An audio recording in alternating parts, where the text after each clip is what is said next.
Assalamualaikum warahmatullahi wabarakatuh. Selamat malam, salam sejahtera bagi kita semua, Om Swastiastu.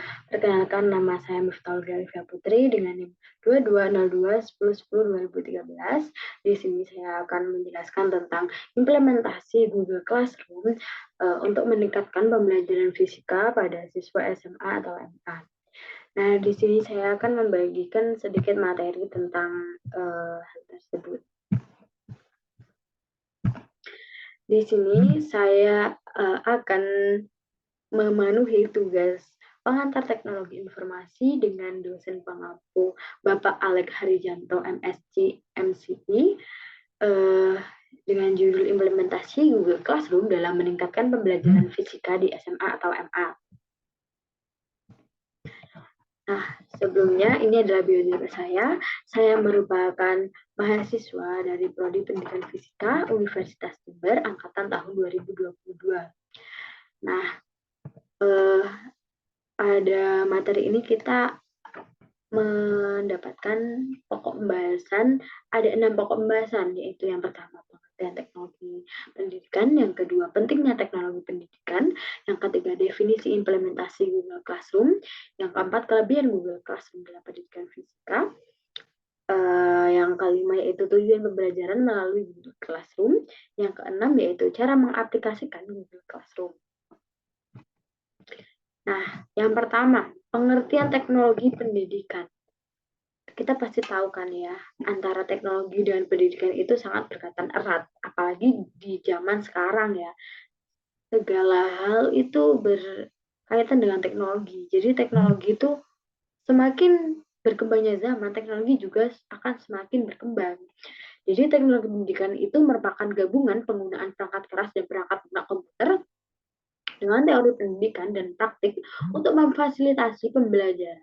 Teknologi pendidikan juga merupakan pengembangan penerapan dan penilaian sistem-sistem teknik dan alat bantu untuk memperbaiki dan meningkatkan proses belajar manusia seiring berkembangnya zaman. Kemudian yang kedua yaitu ada pentingnya teknologi pendidikan. Apa sih pentingnya teknologi pendidikan itu? Jadi di sini saya akan membahas 3 pentingnya teknologi dalam pendidikan.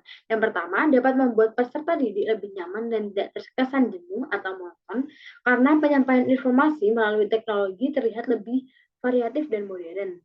Kemudian yang kedua yaitu teknologi telah berkembang menjadi alat yang sangat membantu dunia pendidikan dan juga dalam hal menemukan dan mencari informasi terbaru.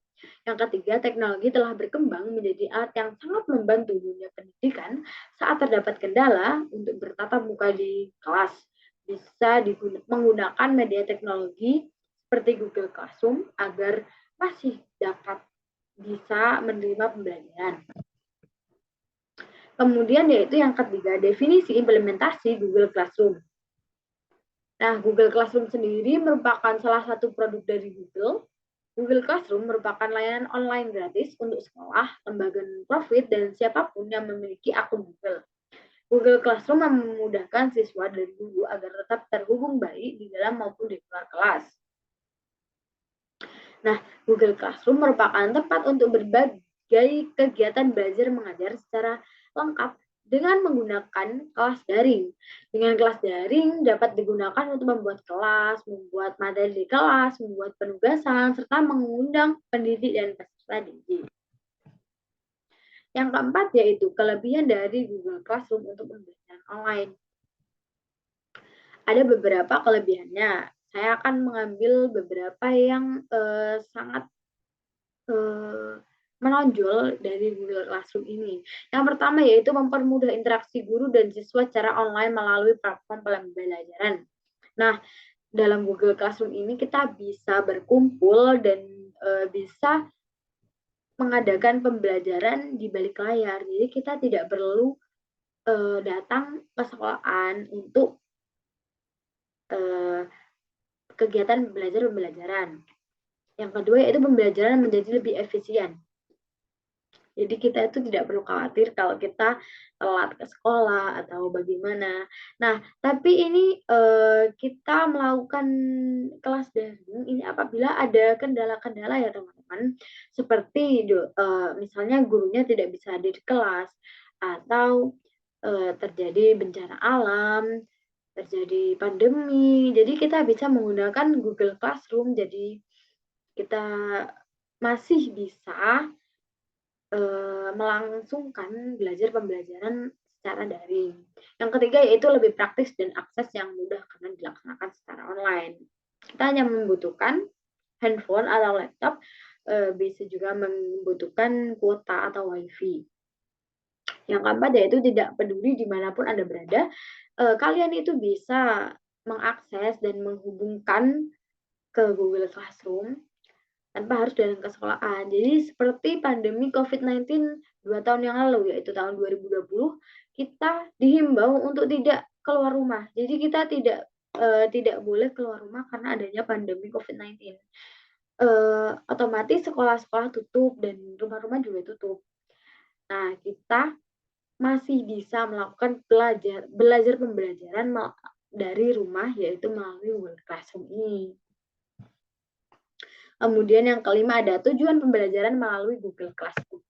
Ada 3 tujuan, yaitu yang pertama inovasi teknologi pendidikan dalam pembelajaran.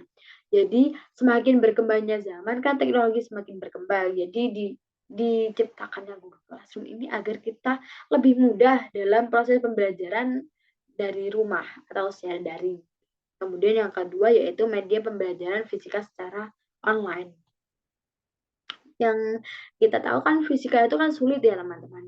Nah, jadi ketika teman-teman adik-adik SMA atau MA ini kesulitan dalam pembelajaran fisika, jika kalian banyak yang kesulitan, kalian bisa meminta kepada guru kalian untuk menjelaskan kembali dan mereview kembali melalui Google Classroom ini. Jadi kalian kayak mengambil kelas tambahan tapi secara online gitu, teman-teman. Yang ketiga yaitu mempermudah pembelajaran saat sulit atau terkendala untuk bertatap muka. Seperti yang saya bilang tadi, yaitu ketika pandemi COVID-19 kemarin, kita diimbau di rumah saja. Nah, jadi kita tetap masih bisa melakukan pembelajaran secara daring tanpa mengganggu aktivitas dan tanpa melanggar peraturan pemerintah. Kemudian kita akan masuk ke cara mengaplikasikan Google Classroom ya. Jadi kita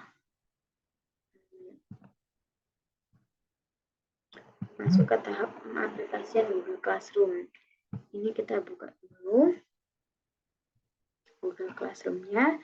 Nah, ini kita login ke Google Classroom. Teman-teman bisa login melalui akun Google atau akun email teman-teman masing-masing ya. Nah, di sini saya sudah membuat 3 kelas. Nah, untuk membuat kelasnya lagi, kita bisa di sini kan ada icon kelas ya teman-teman. Kita kalau mau membuat kelas, kita klik buat kelas. Nah, ini. Nah, nanti tampilannya akan seperti ini. Nah, kita lanjutkan. Kemudian kita tampilannya akan seperti ini. Jadi nanti kalian misal ya, nama kelasnya kelas 12. Terus bagian 12 IPS 3, 12 IPA 3 gitu ya teman-teman. Mata pelajaran fisika. Tuh. Terus kita buat di sini. Kemudian maaf ya teman-teman agak lemot. Nah, seperti ini. Nanti di sini ada kelas-kelasnya. Ini. Nah, ini kita bisa setelan forumnya, kita bisa